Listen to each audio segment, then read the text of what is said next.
All right, hey everybody, back with another news feed here for you. Don't forget, I publish 1, 2, or 3 videos every single day. Hit the subscribe button below so you don't miss out on anything.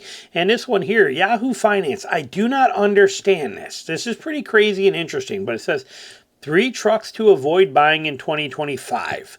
Okay, and they're going to go on to say, it talks about some of the stuff that, from day-to-day use to towing a boat, camper, tailgating, trucks do it all, plus blah, blah, blah. The average cost of car repairs, $900 a year to maintain per consumer affairs. Some could be a higher, put a bigger dent in your thing, blah, blah. For those in the market for a 2025 vehicle, most bang for your truck, here are 3 trucks to avoid according to the experts. They say the Honda Ridgeline, 1 to avoid. It says not much has changed for it. The midsize truck maintains a smooth ride, comfortable interior, ease of handling per Edmunds, but it doesn't offer impressive towing or off-roading capabilities, and it falls short with its only 21 mpg fuel economy. Overall value for the sticker price. Maybe it is priced kind of high at 40 grand for what you're getting. I will almost go along with that. So I can understand this, as despite its solid performance, the Honda Ridgeline is on the verge of being discontinued due to declining sales, especially with the rise of competitors like the Ford Maverick. I can understand that almost a little bit too. So this one, I can understand, could be a tricky one. I know there's a lot of loyal people on this channel that love the Ridgeline, and the Ridgeline is a fantastic truck. But I can see where they could kind of say this one. Now, this one here I find interesting. What they say here, the Nissan Frontier. Okay, they say this is one to avoid in 2025. The 2025 has a few new things to look forward to, like more driver-assisted features, comfortable seats, but according to Motor Trend, there's no mechanical upgrades, which is concerning since previous models struggled with loud engines and terrible fuel economy. I think actually the reason so many people are buying it, even though it's not a huge seller, but so why it's gaining in popularity, is because there are no mechanical upgrades. I think that's the reason people are flocking to the Frontier. They want it because there's no mechanical upgrades. In addition, a Nissan Frontier faces stiffer competition from the Ford Maverick and Hyundai Santa Cruz, which could be better options depending on consumers' needs. I've never met one person since I've been doing this that ever cross-shopped a Nissan Frontier with a Ford Maverick or a Santa Cruz. Not one. Okay, this is a body-on-frame, true pickup truck with a real 4x4 system and a differential, with a actual two-speed transfer case. The Maverick and the Santa Cruz are not even in the same realm as the Nissan Frontier. The Nissan Frontier relies on older battery technology and offers limited range compared to new competitors. What are they talking about? I don't understand. What are they talking about? Let that sink in again. The Nissan Frontier relies on older battery technology and offers limited range compared to new competitors. Its aging design and technology may not appeal to customers looking for modern features. So apparently everything in this entire paragraph about the Nissan Frontier and why they say to avoid it is classified as probably the dumbest stuff I've ever heard in my life. This makes absolutely no sense. I don't understand it. Moving on from there, the Ram 1500. Big improvements have been made in the 2025 Ram 1500, including a pair of straight-six turbo engines instead of the V8 and upgraded technology and interiors. Okay, the reason they say a pair of straight-six turbos, remember you have the standard output 6-cylinder inline turbo, and you have the high output. So you got standard high and a high output. That's the twins, the pair. But things are off to a shaky start. There's been reports of some serious issues and resulting in a recall. I think that was for the thermostat, if I'm not mistaken. They say that is recalling approximately 33,777 Ram pickup trucks in the U.S. due to concerns with damaged front wheel bearing and coder ring that may affect and disable electronic stability control system. It is a minor recall with no big deal, whatever. Anyway, maintenance and car repairs will cost $18,469 during the first 10 years of service per car edge, which is $8,300 more than the industry average. I like Car Edge. I like Ray and Zach. I like what they've done over there. I like everything about it. I watch and listen to a lot of their podcasts. They're great people. I'm very happy with what they've done. But how in the heck does anybody come up with what a 10-year maintenance and repair cost is for any vehicle with any kind of accuracy? Any at all?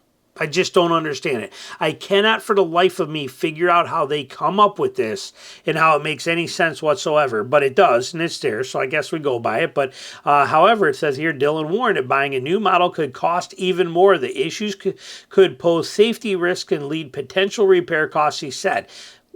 So anyway, they're saying in this list here, stay away from the Ridgeline because it may be going away because it costs too much money for what you get. They're saying that the Nissan Frontier doesn't have enough battery life. And they're saying that the Ram 1500's got a new engine in it and it could cause you problems and they had a recall already. This is the stuff that I have to feed and weed and go through to find the legitimate good stuff.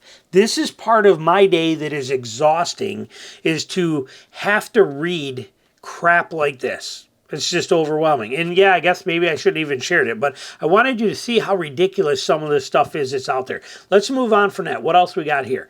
Okay, General Motors announces huge layoff ahead of potential turmoil. This is good. Okay, this is not a bad thing. Everybody thinks that layoffs are a bad thing. Okay, it's not. It says right here, however, brands make up Detroit. General Motors are in a distant but well-fought second place with a solid 9.4%. Okay, this is what they're holding steady with the market share in there. Might not sound like much. They're talking about EVs. I want to get to the part here. Reducing EVs. They're talking about cutting EVs down. They don't want to make as many of them anymore. I get that, which is a reason they're leading to cutting some more jobs. They're getting this stuff in order and getting ready to. But it says right here, we don't want to end up in a position where we give out a production target and then we just blindly produce and end up with hundreds of thousands of vehicles in inventory because the market's just not there yet. We think that this is a really good blend of being able to drive the scale of benefits that we need, but still not get crazy with inventory levels, such that we have to start engaging in deep discounting to where customers have already bought one start to see the residual value suffer. Okay, this is interesting. Let that paragraph sink in here. It answers a lot of questions we've been talking about. Number one, we are not going to see inventory levels like we see right now ever before. Now, they put it under the guise, under the hidden fake rear door of saying, we don't want customers to see the residual value suffer because we have to do deep discounting. No, they don't care about your residual value. They don't want to do deep discounting because then they lose money. Okay, we've talked about this. I've said it in every single deals video I have made and put it out there for you that this will not happen again. We will not see these inventory levels again. Manufacturers got a taste of it during COVID. They learned the supply for today. Keep your day supplies below 30 so that 30 days of supply so that you are constantly having people that are waiting for their vehicle to come in, buying them mainly through allocation, paying MSRP for them. The second you stock up on vehicles and create inventory, you have to start doing discounts and incentives and things like that to move said inventory. And it becomes a loss for them. They lose money when they do that. We will not see it like this ever again. And every single brand has said the same exact thing. Still not get crazy with inventory levels, such that we have to start engaging in deep discounting.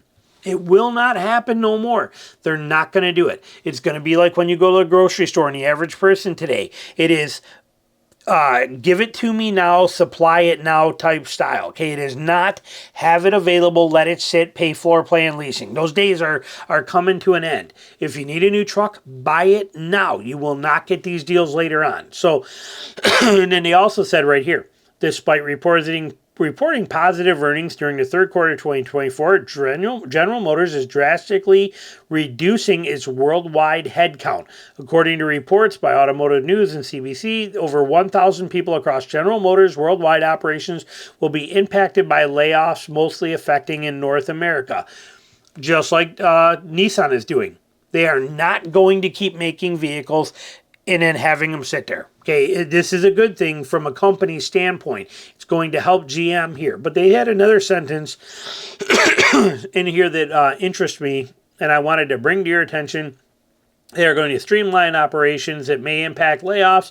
Employees who reported automaker at the tech center warn. GM touts its design and engineering facility, the preeminent innovation center for automotive engineering, design, and advanced technology. It's amazing, okay? If you've never been there, when I was an engineer for GM, I spent a lot of time in a tech center in Warren. This place is amazing, okay? It's a pretty cool setup. The separate source who spoke to CNBC said that the layoffs were conducted to identify release employees displaying poor performance while others were laid off following a review to reorganize automakers' priorities. Okay, that's great. Now, right here. In order to win in this competitive market, we need to optimize for speed and excellence. Okay, this is what Nissan is doing right now as well, too. They need to be ready to change directions as quick as they can, turn on a dime, slow or create production as necessary, keep the quality up. These are all things they are aiming to be able to do. If a model isn't selling, they need to be able to axe that model fast and then come out with the next one or remodel this or whatever they got to do. But they are in it to win it. And this is a beautiful system. Like I said, Nissan is trying to implement the same thing right now. This is why we see all these manufacturers, even Toyota, going to many interchangeable parts. Okay, the T1 or the TGFANLNLB or whatever the frame system is that Toyota calls it, that runs on every single one of their body-on-frame vehicles now. TNGAF platform, that thing is there and running. Okay, Chevy has done it. GM has done the same thing with a lot of theirs. Ford is starting to make that happen with theirs. Everybody is simplifying and basically reskinning their vehicles. It's the same vehicle, the same motors, new skin put on top of them, and the ability to change and optimize and switch things at a moment's notice. This is the way that these businesses are going to succeed in the future. This is very good. It might scare people because they just laid off 1,000 people. This is the world they live in, and they got to do this stuff to survive today. And GM is on top of it. I'm pretty impressed with what they're doing. So I think this is a great thing, and it's going to benefit us as customers. However, the downside to all of this from every manufacturer we need to understand is we are no longer going to have a buyer's market. You have it right now. It will not be here for long. It will be gone, moved out, and we will be dealing with people or dealership lots again that are mostly empty or mostly used cars, and then you're going to have cars that are bought in allocation and customers that are waiting 30 to 90 days for their vehicle to show up that is already theirs. That's how all manufacturers want to be able to sell. They do not want inventory on lots at all. They learned this through COVID, through the shortages, through everything. They don't want to play those games. They don't want you to get discounts. How do you get rid of discounts? Remove the supply from the demand and trickle it in. Win-win for everybody. This is what's coming. Any comments, questions you got, put them down below. As always, thanks for watching.